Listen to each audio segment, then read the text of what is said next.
Okay, Kristen, you should be seeing that, if not yet, soon-ish.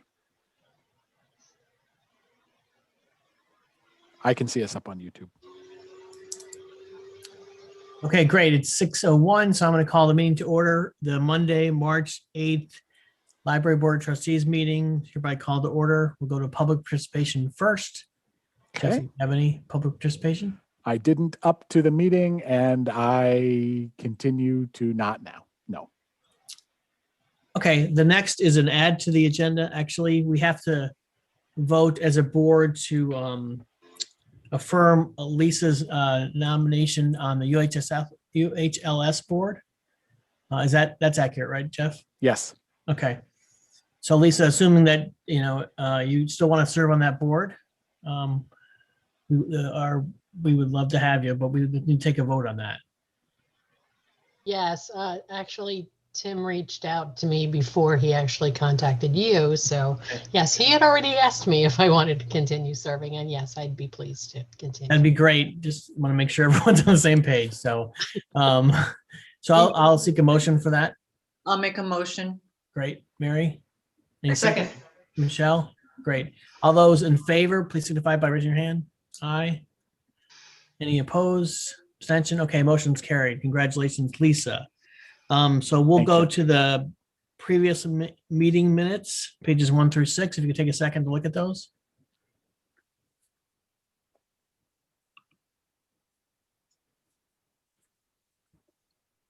I also posted the ones from the long range plan. It's Okay. right in the board packet. So if you want to approve those as well tonight. Okay, great.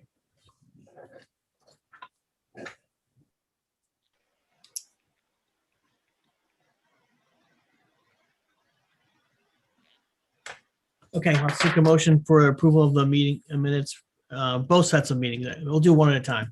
So the first set of meeting minutes, the last board trustees meeting. So moved. Great. Any second? Michelle? Okay, great. I need all those in favor, please signify by raising your hand. Say aye. Aye. Any opposed? Abstentions? Okay, that motion carries. Now I need a motion on the long range planning meeting minutes. There's a one pager. Charmaine, need a second? Okay, Lisa, great. All those in favor, please signify by raising your hand. Any abstentions? Any negative votes? Okay, that motion carries as well. Okay, moving right on, we'll go to the financial report. Sure. So you'll note that we're still tracking under budget. We're at this point about 6% under budget. One thing I do want to point out is that we've received some really nice donations to the library. Right. You'll see we've got about $9,000, and we had previously budgeted $1,000. So, I mean, it's a comment on the times, obviously, but nice to have that. Really nice to have that. One other thing that I want to mention is that we have expanded the report to show all 3 columns for each year, so you can actually see more easily the calculation of the percentages. I think it makes more sense that way. I like that. Yeah, I Yep. do too. Yeah.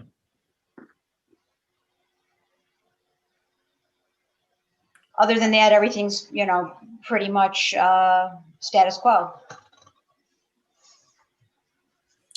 Great. Okay, any questions on the financial report or treasurer's update?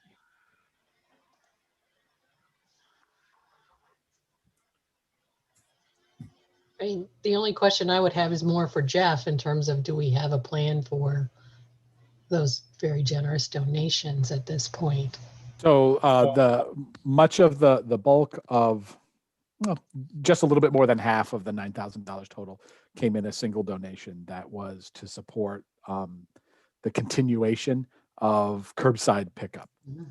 So I think everybody, from what I've gathered here, and certainly our plans are to continue that anyway. And we're talking about that much more extensively in the long range plan as actual building modifications to be able to enhance that whole scheme. So I absolutely think it is our intention as a library to continue that. So the question then becomes in exactly what way we could spend that money 100 times in curbside pickup.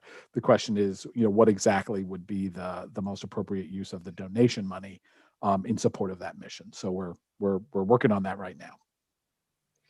Jeff, I know it said, in relation to curbside pickup, was that given in such a way that at some point the board should come back and say, we want to recognize that we got, albeit an anonymous donation, and it was used on, do we have to at some point account that we spent that money, or was it loose, or what? It was given as unentailed money. I think what we have is a moral and a moral obligation to spend it towards that. But I think the person who was giving it absolutely did not want to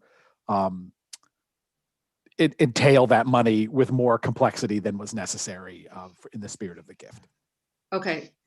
Would it be, if we lost sight of it, I'm assuming that we have spent enough in salaries, or will be spending enough in salaries to say we used it properly. I don't think it's a good use of the money, but we have absolutely spent more than that in paper bags. It's just all of the things, all of the the signage. I don't know if this feels more towards the spirit of it. Let's just say, as far as signage is concerned, as far as the thing that could actually be the texting service that we're using at curbside pickup, that's a new thing. Those come with price tags. So I think those are some good things. It's hard to can't put a plaque on it, right? So it's a little bit difficult. They'd like to recognize that gift, but it's. Is it more your kind of wish that we do something kind of fun with it, or do you have a sense that they wanted us to do something beyond just the monthly expenses? I'm helping you to phrase. No, I don't think the person in any way, shape, or form Okay. would want us to have to struggle with this. Right. It was given in recognition of the effort that was done by the staff and the way the library has tried to serve the community over this time. So. Okay. Yeah, it'd be nice to have like a portion of the paper bag cost or something, or a portion of the signage cost, to say, okay, this was used, the money was used for that, Right. or something like we get a better paper bag or something, so we upgrade something so that we can say Okay. it helped us in the effort. Let me, I'll talk with Tanya and we'll try to get that put together. But we definitely will recognize sort of maybe next month in a formal way at the board meeting to just sort of put that on there. Thank you. You bet. That'd be good. Thanks. Before we go to the next item, can I just say I'm having some tech problems. So if my face disappears, it's only because I've moved to try to figure out how to get my other computer that shows the material to work. That's what I'm. Okay, Thank that you. sounds good. Okay, so do we need a motion on the financial report? I make a motion to accept the financial report. Wait a second, I'll give you the pages. As presented on pages 8 through 13 in the board packet. Excellent. Okay, second. Second. Great. Okay, all those we discussed it. Any further discussion? All those in favor, please raise your hand. Any abstentions or opposition? Nope. Okay, so motion is carried. Okay, Jeff, personnel report. Sure. So it's relatively simple this month. We have one position that I'm seeking to fill as a part-time library clerk. The incumbent in the position I'm seeking to fill was actually moved to a full-time position. So we had the open full-time clerk position in the Circulation and Technical Services Department, and this individual was moved into that position. And now I'd like permission to seek the vacancy that was created when we when she was moved over to full-time.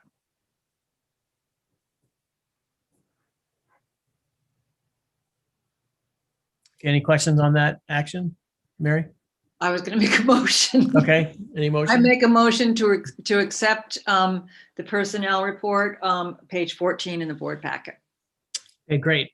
Second? A Michelle? second. Great. Okay, Michelle or Lisa.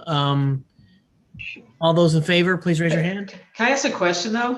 Of course. Jeff, did you say the word "I'm seeking approval"? I thought you just said that, so I'm a little Yes. confused. Correct. Yes, so So I'm seeking approval for the backfill. So Okay. the full-time position, the lateral move from part-time to full-time was already approved by, in a previous board meeting. Right. Then this position, once we selected the incumbent and they were moved into the full-time position, there created a vacancy, a part-time vacancy. So I'm Okay. seeking approval. So the motion on the table is for the report. Do you also need a motion for the approval? Because you said seeking, I'm a little confused. Oh, sorry, just the only action that's necessary is the action requested, the things under action requested item. It's the approval for the part-time clerical position, 15 hours a week. That's the only thing that we need to vote on.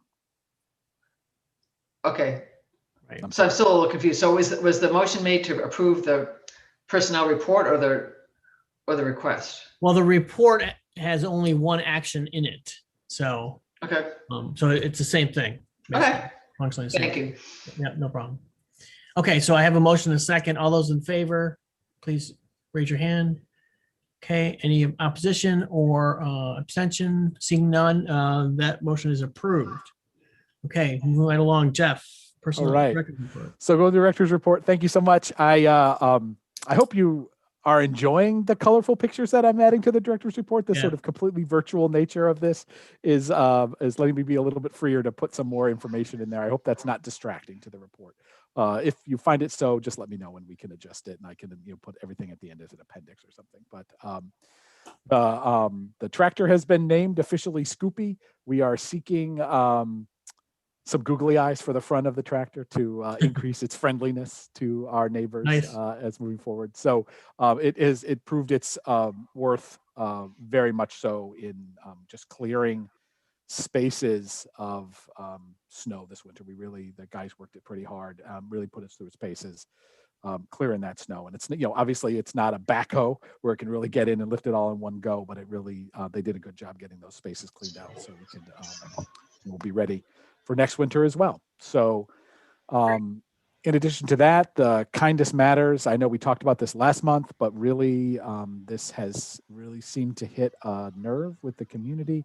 I continue to hear lots of positive feedback from members of the community. These unsolicited thank you notes.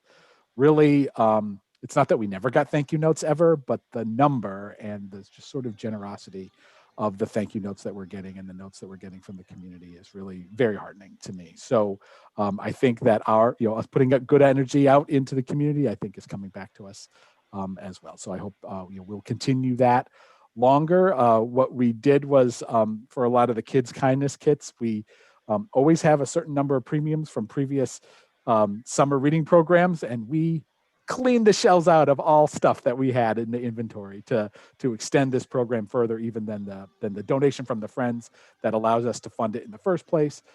We were able to even extend that further. So we're excited about that, and we will go, into as far into March as everything kind of lasts, and then we'll wrap it up as we come into April. Is it still going? The Kindness Matters for the kids? I thought it was finished. Oh, we're I don't know if we're doing more kindness kits, but we're still sort of randomly putting our Kindness Matters notes still out there and out there into the public. So, but yes, it's wrapping up. So, but the some of the things that were started during this campaign, for instance, the teen subscription box, that's going to be 4 times a year. So that's going to continue on. That was again partially funded by the Friends of the Library. That will continue on throughout the year, even as we come out of the pandemic. So it's excited about that. So lots of stuff about Kindness Matters. I just wanted to show some pictures. We had 292 children's kindness kits requested, and the feedback we heard back from the public was all very positive. And I think it was, February was a dark month, even though it was short. At the same time, we've been planning for these boredom busting kits to put them into our Books to People, which has been chugging right along this whole time for people who are shut-ins, homebound folks. We're able to get all those put in there together. And again, I think it's a nice treat to just find a surprise in your bag of books, because the bag of books is great, but having a few other things to keep your mind engaged during what was a dark and cold and snowy month. So we're happy to see the end of February. In addition, the Seed Library, which kind of got really eliminated last year just by the start of the whole COVID thing. We've got a new online sign-up form that's, if it's not launched already, it will be launching imminently, and people will be able to go into a shopping cart, select the things that they want, and pick them up via curbside very, very easily. So that's going right now. We've got lots of book bundles continue to be requested. We had almost 300 bundles requested last month. Lots and lots of items. We're pleased to see that the educator bundles, which are the service that we have to support teachers in the curriculum specifically, that request form is starting to be used as well. So the teachers Right. are learning that we have that service available. It was kind of happening anyway, sort of as catch as catch can, but I thought, we had enough requests like that the librarians decided it was worthy of getting its own form and having a mechanism to fill that. And again, many of these things are not going to go away. Even as the library begins to reopen, the services will remain and sort of existed previously, but sort of in a more informal way. So now we have a little bit more formal way for them to be, which is good. I think we're starting to learn a lot about what kind of crafts go well, what kind of programs go well in a virtual environment, and anything that ties the physical to the virtual, even if we can't all be in a room together. We'd love to, we're missing Little Sunday music this time of year, right? We'd bring everybody together on a Sunday to have 100 people in that community room. We can't do those things, but we're finding that programs like crafts that have a physical component that people can come and pick up their, some of this at the library, but then do it together with instruction virtually. Those kind of tie-ins help people bridge that gap in the virtual programming. So, as we figure out what it is our public wants as we move forward in this virtual programming world, again, the lessons that we're learning won't be unlearned. We will continue to use them to enhance. So, for instance, the healthy Irish cooking class that we're going to have that's coming up shortly. We would not be able to have as many people in the room for that class as we have signed up via Zoom. So that's a way to have an expanded program actually over the physical space that we would have had previously, just because you could only have so many people in a cooking demonstration like that. So that is a lot of programs. And then we want to talk a little bit about that. I alluded earlier to the texting pickup. We're still, this is still in beta, but it's, it's working quite well. A pretty high percentage of our items were picked up, 28% of items just since it was turned on. 28% of pickups are initiated via text. So we had to, the system itself works quite well. We had to figure out our operational response on the backside as, it doesn't go to a phone like a regular text, it comes to a screen, and we have to have different people assigned to watching that screen. The announcement sounds a little bit like the fasten seatbelt sign on an airplane. The ding, ding comes on. So we're all getting used to triggering to that sound as we get the text messages in from people who are outside at Curbside Pickup. So just figuring those sort of things out. And then Catherine gave me some items for circulation and techno services in there where we're talking about turning those bills back on, which we did late last year, really is the trigger to get people to return their items. So as we haven't had fines and we had turned the bills notices off, people were, a lot of people had overdue items. So as we turned the bills back on and people would get a bill and say, oh, you've got 5 items out, they get a bill for $150. Oh my goodness. And then that would trigger them to come in and return those items. And even though there isn't a fine associated with that, it does act as a very good reminder for people to get those items back to the library, which is really in the end, the thing that we're concerned about. Jeff, could you just remind me at what point, what amount of fine triggers a written bill? Is there it's not an amount, it's a date. So you have an item checked out for a certain amount of time.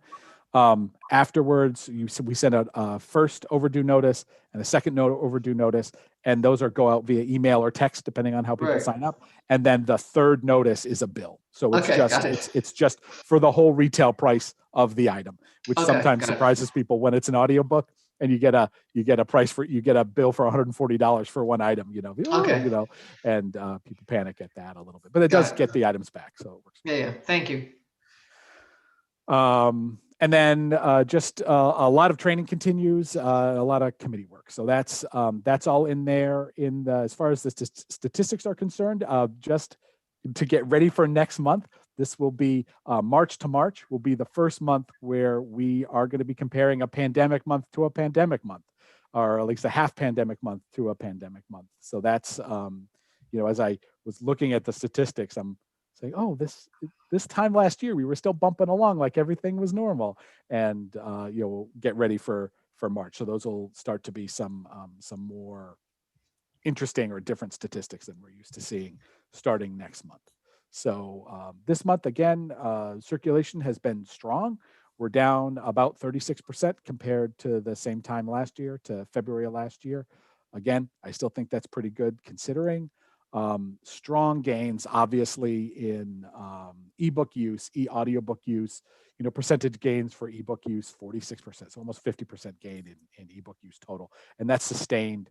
We've been sustaining those increases since last year. So that's, we've been focusing a lot of our collection money towards those e-collections, and a lot of that circulation is represented in that allocation of those resources to e-materials and streaming video, any of those electronic resources. So those are continue to be important.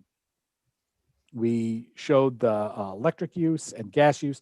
Nothing surprising. I think the big takeaway, Catherine ran a sort of a longer back report on those numbers.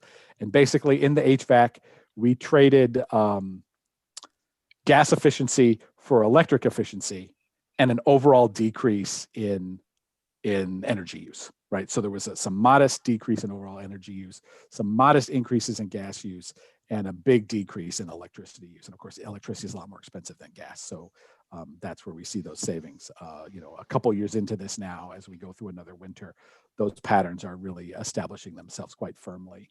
So that's good news as far as all the work for the HVAC. And then, you can see for yourselves on page 23, you can see the digital collection continues to be about a third of total circulation. So all those e-materials that we're checking out, doing quite well. But again, most of our circulation continues to be physical, even though we're carting it out by hand out the door. So that's, as much as we are focused on those increases in e-material use, and that certainly justifies the resources that we're spending there, the bulk of the circulation continues to be physical materials, as long as people have access to the physical collection, either in person or through curbside pickup. So, Jeff, I had one question. When we were in the midst of the HVAC system, please don't everybody cringe, this is a quick question. We talked about getting Kevin training. Yep. In those systems. And obviously COVID has impacted that. I just want to reiterate my support. I think that's extremely important training for him and maybe him and one other person to get just for the long-term maintenance of that system. Great. That's a great reminder. Thank you. And yeah, exactly. When we were getting spun up on that is exactly when everything got put on hold last year. So thank you for that. We'll get back on that. Okay. Yeah, I would support more than Kevin, though. A couple people, Okay. just have redundancy there. So it would be nice. Jeff, I wanted to ask whether, as you talk about e-content, whether you ever get comments, questions, complaints about audiobooks that are only available through Audible, that are not available from Overdrive. Yeah. And I don't quite understand why they are, but there's definitely books out there that are like Yeah. The licensing of these, some publishers and or authors, and again, the iterations of this are the permutations of these are a lot, but there are certainly publisher author combinations that are not available on Overdrive as a platform. That's one of the things we added Hoopla for. There was some crossover between Hoopla and Overdrive, but some content both of them have is exclusive of each other. It's why we added another platform. And Audible, as an Amazon funded company, they have plenty of money to throw around and get some exclusive content. It's the same, we are not free of the same pressures that Netflix, Disney Plus, Paramount Plus, and all those streaming services have as well. So there is exclusive content because that's how some platform sells their viability is by having that exclusive content. I personally think that the library use is a different animal than the purchase use, which is essentially what you're getting from Audible. I know they have a subscription service that's, but I think it's a little bit of a different animal, just like purchased ebooks from Amazon.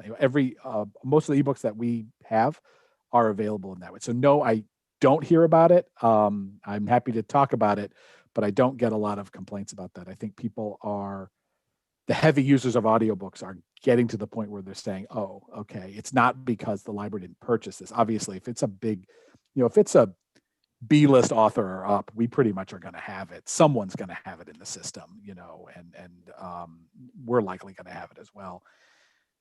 And some of them are just not available. And that's where, we have those physical audiobooks where we can get essentially everything on CD, but people can't play them. Many people can't play a physical CD. If I hand a physical CD to someone, that doesn't fit in the car.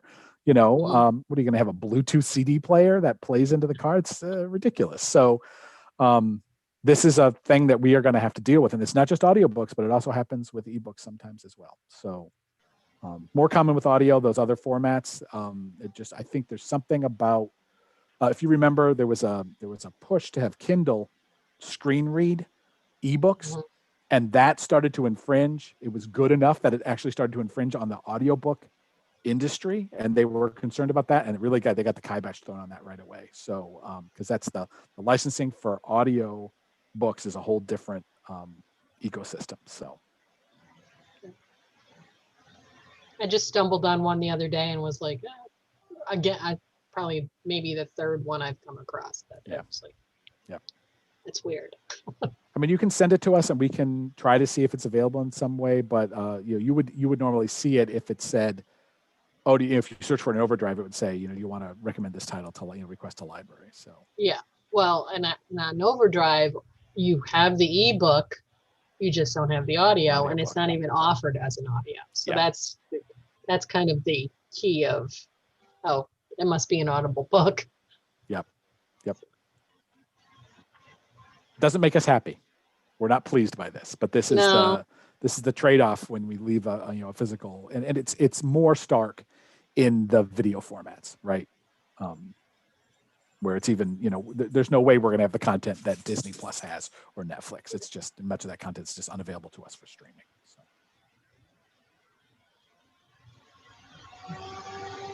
Great. Any other questions for Jeff on the director's report? Yes, I had a question, Jeff, or maybe even Lisa might know the answer to this. I'm wondering if we have any sense of when UHLS might consider reducing that 72-hour hold on our physical collections.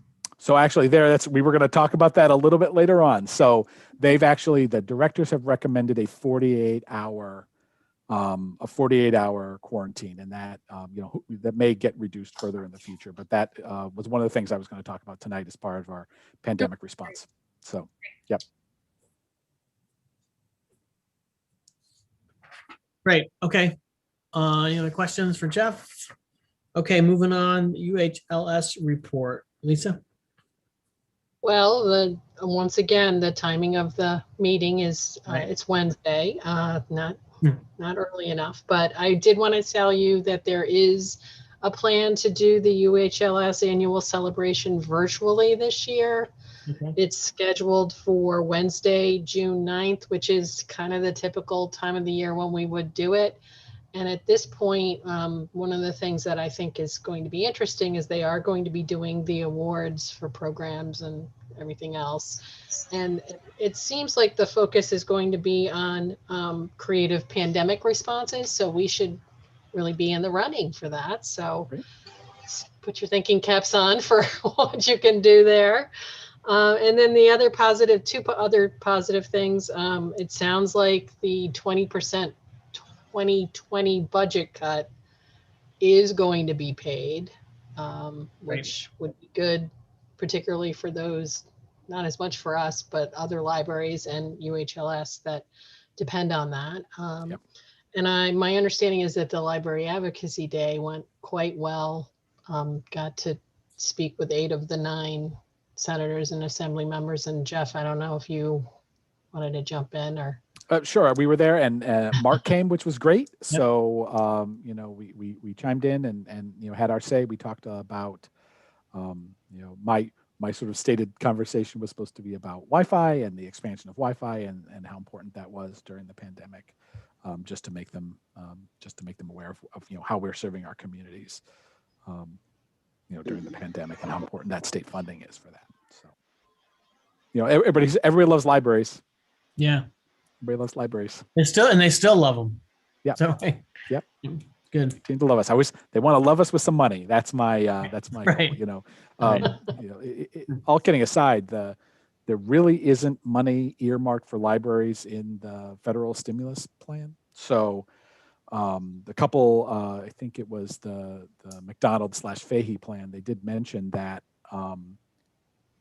it'd be the state's responsibility to take care of libraries a little bit because a lot of the money is going to flow through education and to the local municipalities, and libraries are going to be sort of largely accepted from that. So whether that happens or not, don't know, but it was nice that they were aware of enough of the subtleties of that they were thinking about that and talking to us about that. So. That was all I had to report. Great. Thanks. Okay, any questions? Okay, going on to new business. So let's talk about the budget on page 26. All right, so we decided that it would be a good idea to put the budget into the format that would go to the public, so you could actually see what it would look like. And I think it has some more disclosures than the Excel spreadsheets that we shared with you last month. So we tweaked it just a little bit so that we could have a balanced budget with a 0% increase in the levy. We think that this is a reasonable plan for the library, and it will, with the underlying assumptions that we made, I think we'll be in good shape. We made some notations about some of the changes, some of the variations from the prior year.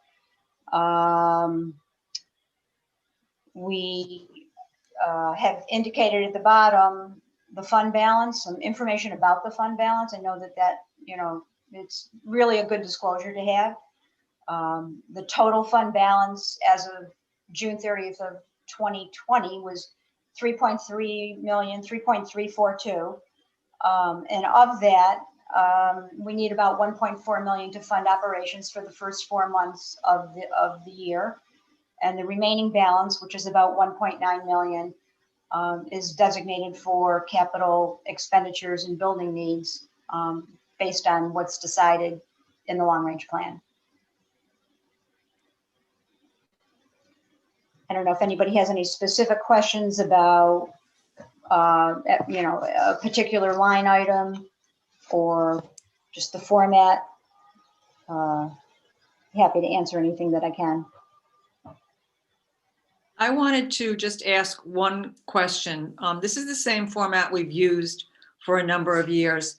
And what strikes me this year, and I don't have a suggested change, but I want to point it out to people, under the income section, typically there is very little, it's very static. There's really no change in like interest income or fines or anything in normal times. Right now, you're going to have, I'm not sure whether we want to try to fit in footnotes or something because we are projecting less for interest and fines. I realize why we don't have any notations there because that's where we put this note. But I just want to call it to everybody's attention and see if anybody has any thoughts about it. Are you asking for this year or for subsequent years? Well, I'm talking about for this year. This format, Charmaine, would be, this is a page that goes in, Right. in whatever it is, whatever publication it is, to let the taxpayers know what our proposed budget is. Right. So if I were a taxpayer, I might say, well, why are you projecting less for interest, et cetera? Right. So you're asking to change the potential changes or suggestions for this year of what people would see. I'm pointing out to the board what I think could raise questions, albeit they're not huge questions, but I'm just pointing out something that I think might come up. Yeah. I think it is a good idea to have some comments about some of the swings, because we do have bigger swings than we've probably had in the past on the income lines. I guess the question is, how do we fit it in? If all of this information has to be on one page, Right. I'm not sure how we can fit it all in. Well, we've got Kristen on the line here, so. Right, exactly. I mean, she's maybe we trying- can make that she's box trying not to be smaller. I noticed. don't know. Well, the question is too, doesn't have to be a single page. I guess if the candidate stuff is on the back, people may not turn it over. So it doesn't have to be a single page. And if yes, then I would just ask Kristen to figure it out. That's my suggestion. We don't have to decide the format tonight. It might be, Kristen, could you put on your thinking cap, because you always figure things out for us. Is there a way we could put a couple of comments in there somehow, move stuff around somehow? I think we could easily take the information that's in those little blurb boxes, move that somewhere else. Because also in this issue, even though the budget is the budget graphic is one page, there is that accompanying letter that goes with that. So we can also mention that in there, because it's going to be based on the conversations that you're having tonight. And there you go. Thank you, Kristen. Save the day. Yeah.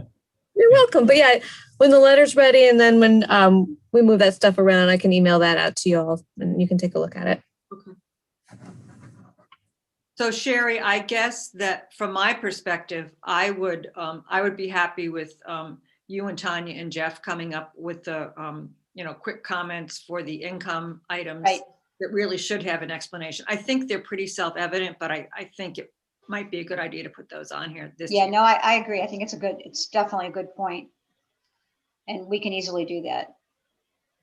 And I just wondered, Sherry, on the under income for the gifts and donations, it went up $1,000 for this year. Right. 2,000. Right. Considering our earlier conversation, I'm just wondering, is that where the number will stay? Yeah, well, Jeff and I haven't revisited that.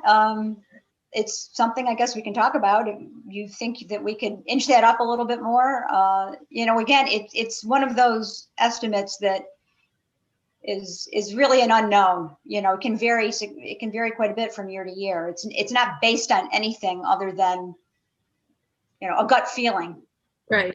And I think keeping it at a zero increase is more of our priority. I just was thinking, if I was someone who had given a large gift, I might wonder why, hey, that line. Yeah. Well, it's about we're not allowed to fundraise, right? So the gifts that come in are the gifts that people send to us in an unsolicited way, right? The library can't fundraise money.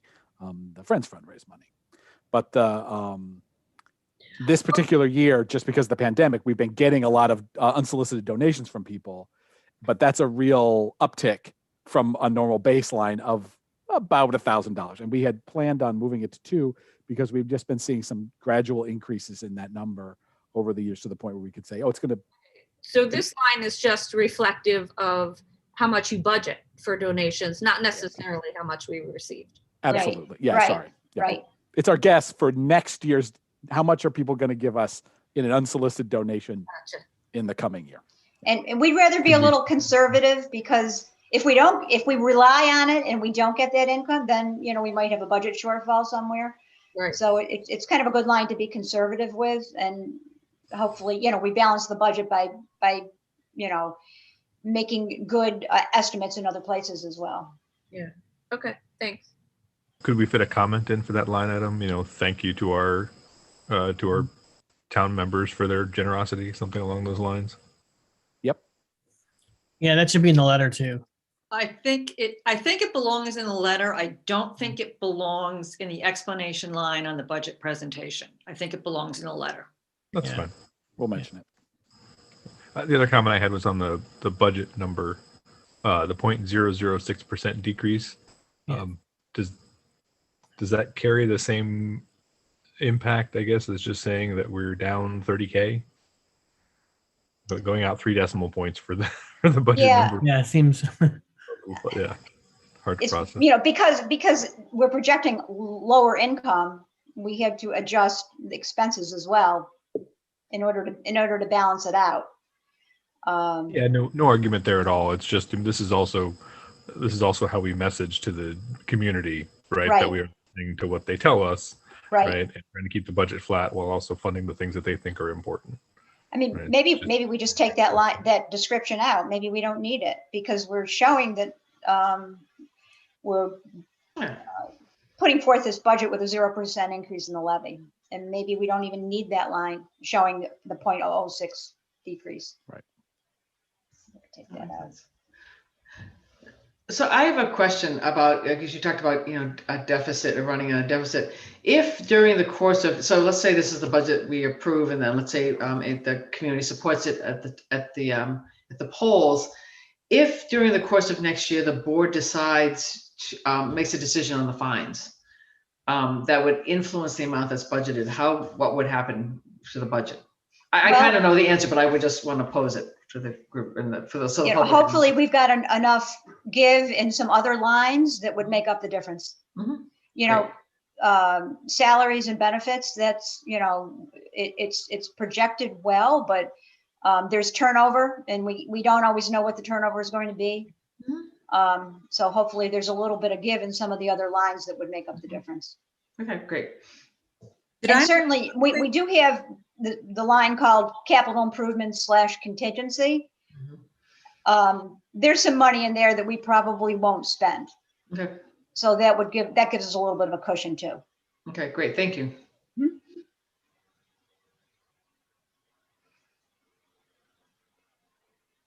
I guess I'm not, okay. What? The board has not decided to make any changes in our policy about fines, correct? No, but I'm saying over the course of next year, if there's a discussion and there's a change during the course of the budget year that we're approving a budget for now.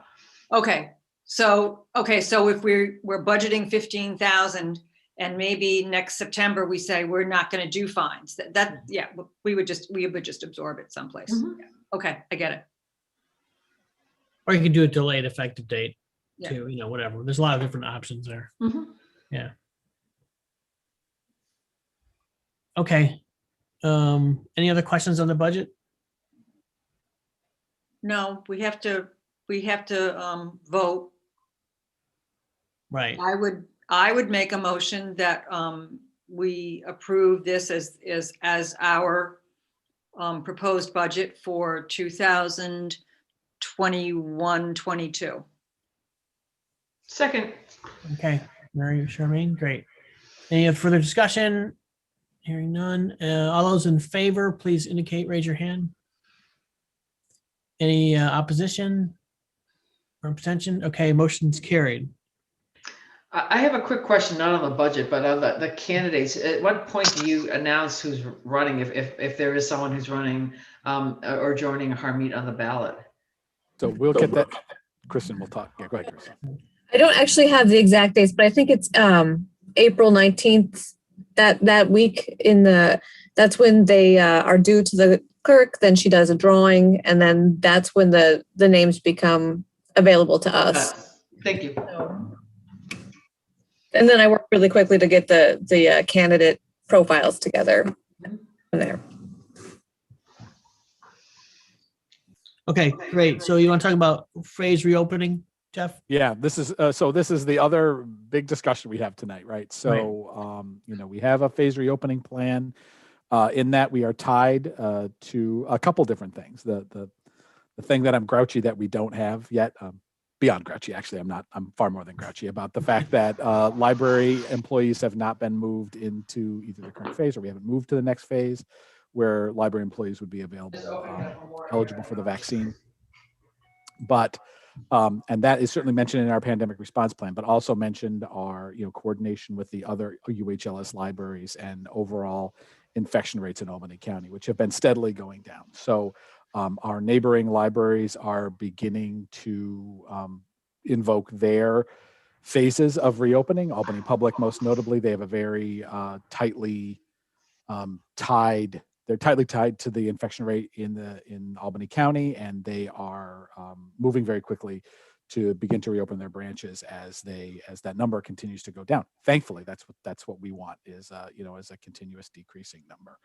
I talked with Mark and Michelle earlier as we were setting the agenda for the meeting. We had a discussion about what a possible date might be, and right now It seems like the 22nd of March might be that Monday, might be a reasonable day to begin reopening. I would recommend at that point that we would restart over at the limit of 10 people at a time. We'll keep that pretty tightly limited. The infection rate is still higher than I'm happy with. It's certainly lower than it has been, but it's not as low as it was when we reopened last time in September. So we're not back down there, but we are lower, certainly, than when we closed in December. So the numbers are significantly lower than that, according to the the New York Forward website and the Albany County COVID dashboard. So I was saying to Mark and Michelle, what I wish I could do is Rip Van Winkle for the next 4 weeks. I'd love to go to sleep and wake up and have it be early April,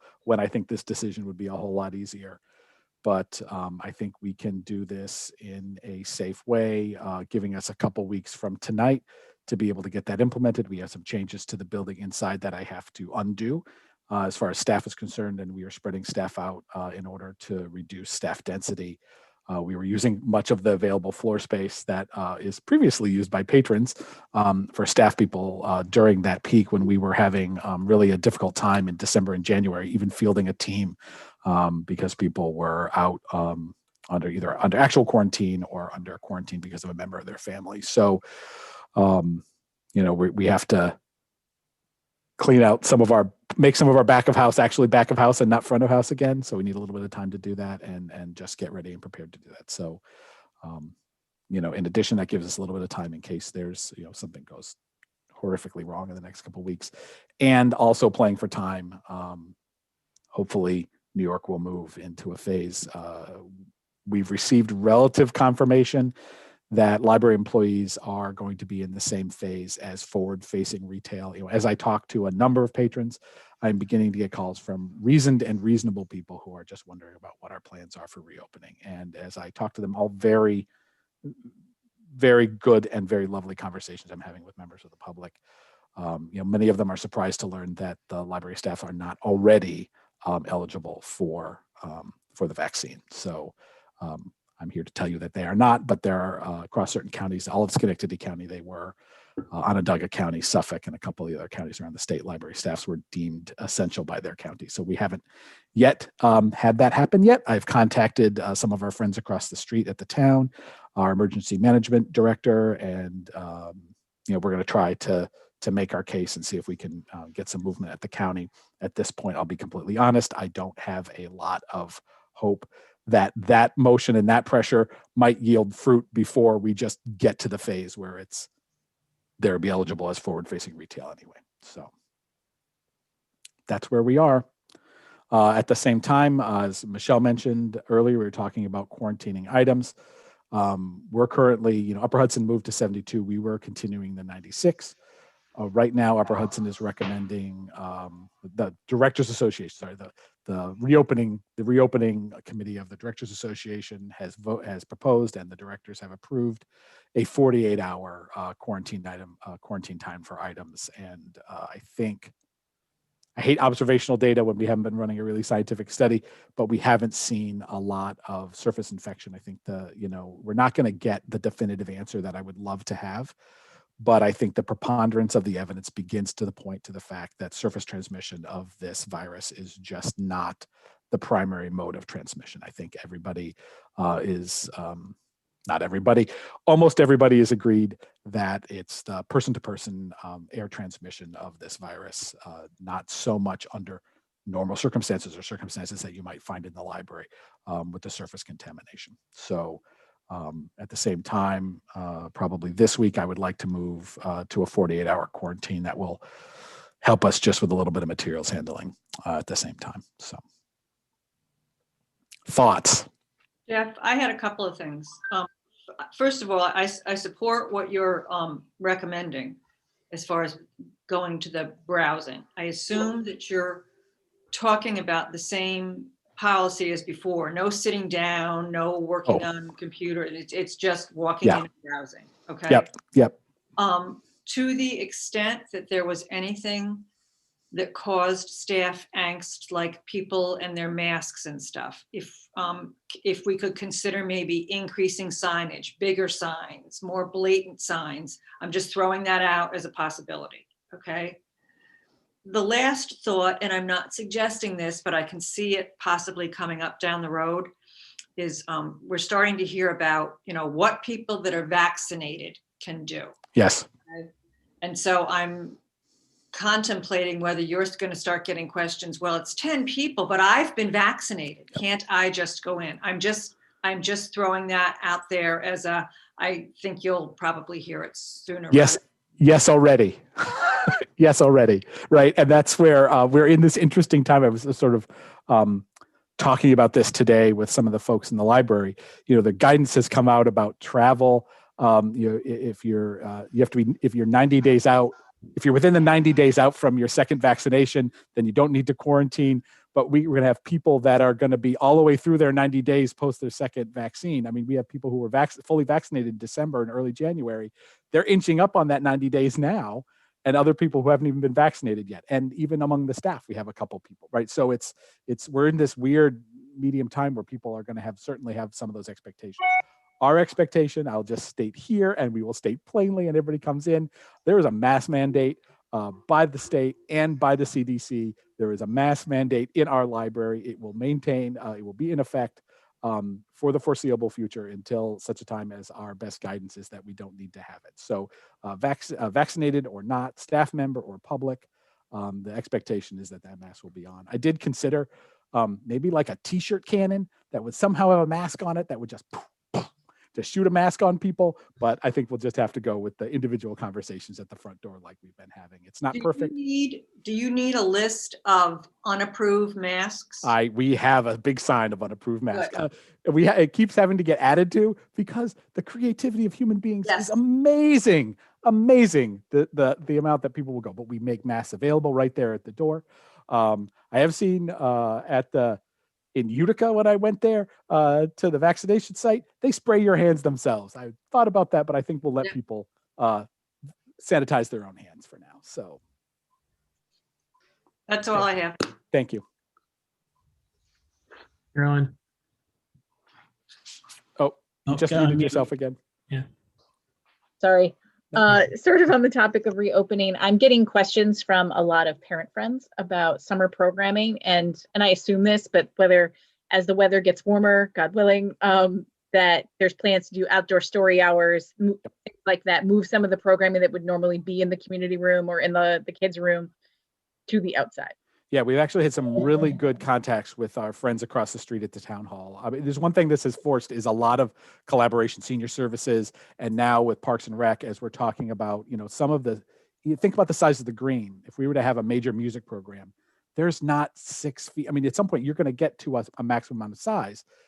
Town hall, not at Town Hall, but at the MF Park, they certainly have a lot more room available. So we're in talks right now. Absolutely. Outside is going to be our name of the game this summer as we begin to think about, and this is all the libraries are talking about this right now, is, what are we going to be comfortable doing with children over the summer?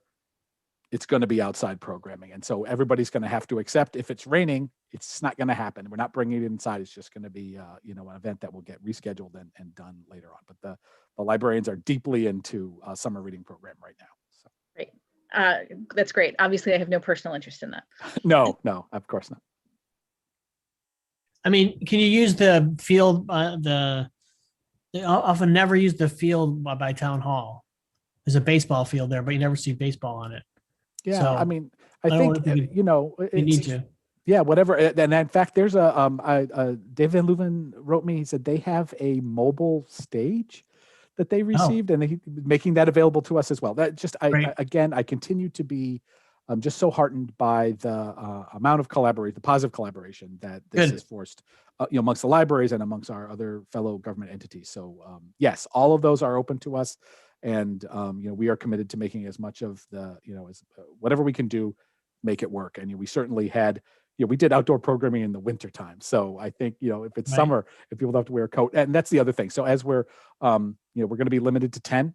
I'm going to start with 10, and we started last time. We always dip our toe in and we move forward as things, work out well. This has worked really very well for us. I will be more pleased if we have people waiting outside to have them waiting outside at the end of March and April rather than November when it was getting pretty cold and we were having people waiting outside. So. Great. Any other trustee thoughts on the reopening?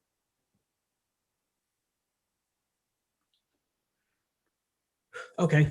Okay, great. Moving along. Any other new business? We did the board. Okay, long range planning, old business. Oh, did Harvey, we? you wanna give- Oh, yep, you're right. Sorry. So we met with Paul last week and reviewed his latest round of sketches based on feedback that the committee had provided last time. So we're largely narrowing in on, call it, three major changes or areas of change. Right, one is the creation of a large meeting space. Right, we were talking about something in the 150 to 175 seat capacity. Right, so a fairly large space to handle, the size of programs that we really want to have going forward. Expansion and sort of formalization of the curbside pickup area. Right, potentially a lot of work on the parking lot to make that a lot smoother, a lot more obvious. Coming in and out, improve the traffic flow, as well as just make it a lot more mechanically easy inside the library. And then three really is the restructuring of the hallway entrance area coming into the library up to the circulation desk, with the idea being that we are able to collapse the information desk and the circulation desk into one location, which I think has always been highly desirable from a staffing perspective and a service perspective. It opens up a lot of space for additional displays, additional seating areas, a lot more meeting room space as well. So I think we can iterate, for forever, I'm sure, but really we've largely nailed down those three as the primary focus. And so Paul is currently off estimating costs on those items. So he'll come back to us with essentially an estimated price tag for each of those, so we can talk about how much of that we try to incorporate in a phase A, what potentially gets pushed to a phase B, and then I think we'll have something to put in front of the board and sort of talk seriously about adopting as a long-term plan. Questions? So my question would be, so it sounds like he's coming back with costs attached to those three priorities, and it sounds like it comes to the board after the committee continues this discussion on that. So my question again is kind of summary is, at what point does it come to the board, the entire board? Jeff and I were exchanging some emails on that subject, and to prevent the conversation from iterating forever, I think once he comes back with the cost numbers, I think our first board meeting after that, we can probably talk as a group. Okay. Thank you.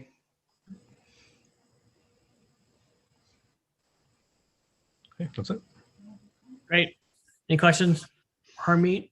It'd be nice to see. It's been nice to see those figures. So we could kind of get a sense of where we are. Yeah, absolutely. Everything is a great idea until you Exactly. Right. Yeah. Okay. We have an annual report. We have to go. If we have to approve. You have to approve the annual report. So this is, this is the year ending June 30th, 2020. So Okay. when we report to the state, it always seems so distant in the past. It's March. We're looking forward to the end of this fiscal year. And so this includes a little bit of the our pandemic closure from March to June 30th. So the statistics are a little wonky, of course, as you would expect. In addition, there is one of the minimum standards, which is the minimum number of hours our library was open. We did not meet the minimum standard for that year. The Division of Library Development has said that the library isn't going to be punished for not meeting the minimum number of hours based on COVID. That's not something they're going to hold us responsible for, Right. but it is the first time I ever checked no to a minimum standard. We almost made it because we're open so many more hours than are required. I think we're at 52 or 54 hours a week. We're open 72 hours most weeks.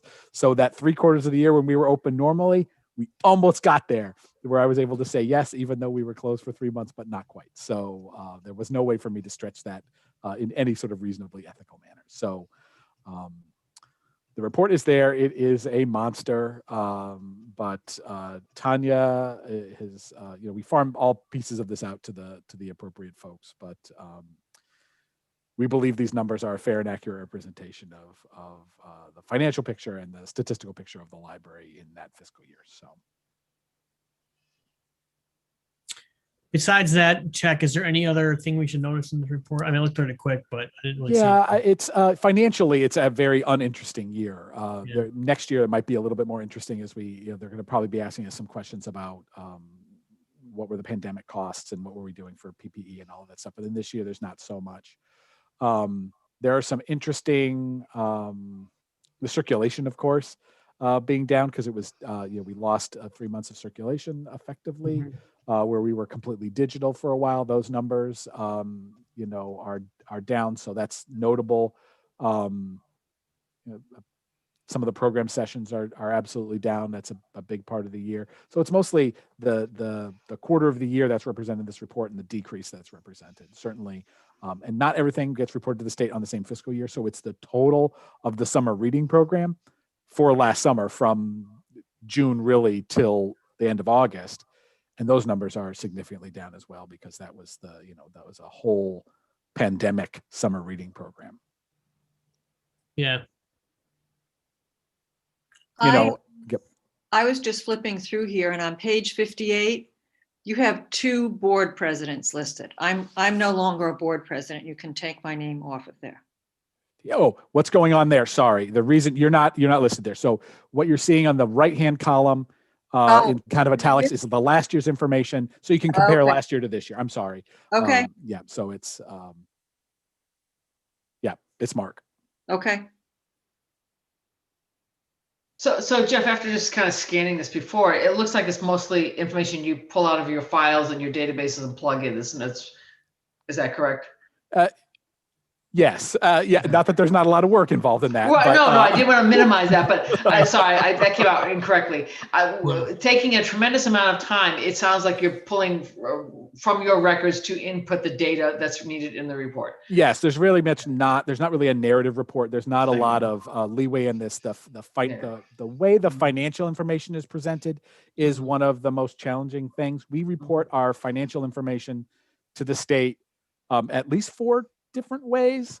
So they don't really talk to each other. So it's getting a little bit better. So I'm going to say the tax cap filing is pulling money, pulling information from different departments better than it used to in the past.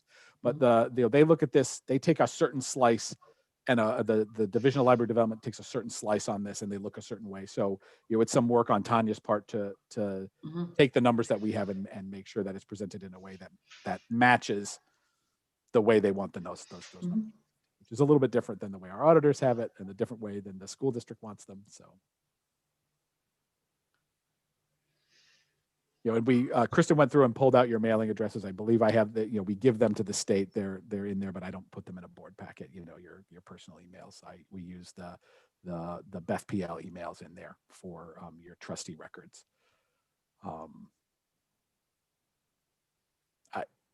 There shouldn't be too much controversial. I didn't even bring the heat.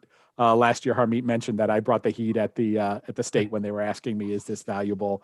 And at the end of it, I frequently feel like it is an incredible waste of my time. But, there are important reasons to track statistics across the state and the nation. And, my request to them is that they have an interim report that can get output in a fill-in PDF so that I can send that out electronically to everybody instead of having to print it. And then they write the numbers, Catherine writes all her numbers next to all the circulation figures and the collection figures and gives those back, scans them and sends them back to me. There's an easy enough electronic way to do that. So. Maybe the people that approve all the capital project could start working on the report and make it all put together, but that's a whole different group of people. That's a whole different thing. I know. Even inside the ed department, right? We report our financial numbers to the education department twice in 2 different ways. Yeah. Okay. All right. So do we have to vote on this? You do. Right? You need to vote on it. I need a motion on the annual report. So move. Okay. Second it. Okay, Mary. Great. All those in favor, please raise your hand. Aye. Opposed or abstentions? Okay, motion carries. Okay, any other old business people have? I have one other quick thing I want to mention. Sure. I would like to ask that we set up a finance committee meeting for later this month. We've talked about a couple of topics. I want to add one other topic to it. It shouldn't be a lengthy discussion, but I think the finance committee should have a discussion among ourselves before the full board meets to talk about the fund balance, and in particular, the amount that is available to possibly spend on capital projects.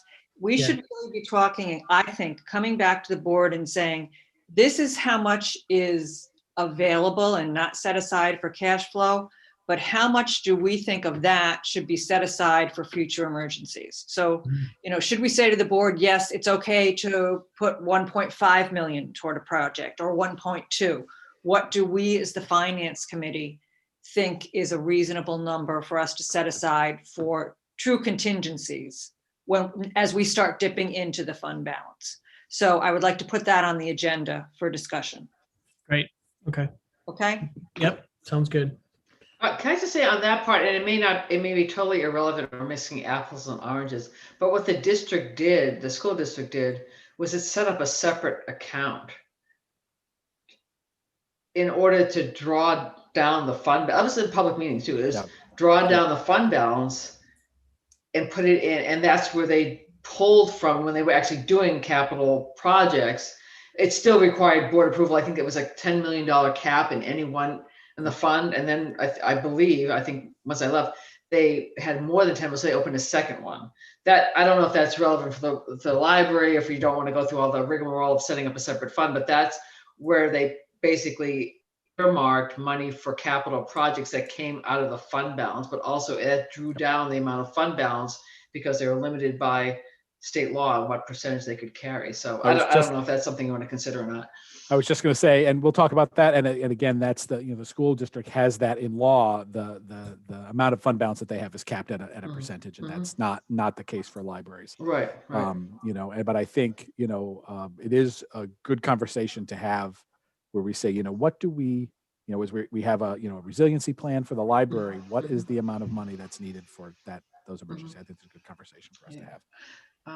In terms of other old business, Mark, just I think you had mentioned at the last meeting encouraging committees to ramp up or meet more regularly. If there's something that the policy committee needs to look at, I wasn't sure where we were on our time frame, or if there was a timetable, or if there were things coming up in the pipeline that either needed review or would be a good time to review. I'd put those in the pipeline also. So that's good, Charmaine. We are, in the new, one of the new, in 2021, the libraries have new minimum standards. One of them is that policies are reviewed at a minimum every 5 years. So that's a good time for us to now at the very start of this, rather than wait for 5 years when we have to do a bunch of policies in a couple months as we get coming on that 5-year deadline. We're getting that set up right now, working with one of the staff people in administration to get that schedule set up, and we'll just start feeding them. I think a lot of them are relatively non-controversial, but some are going to take longer, and they all worthy of a look at. So.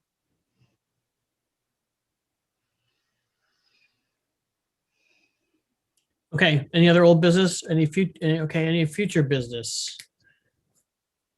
Any public participation? Check. I have had nothing come in the meantime during the meeting.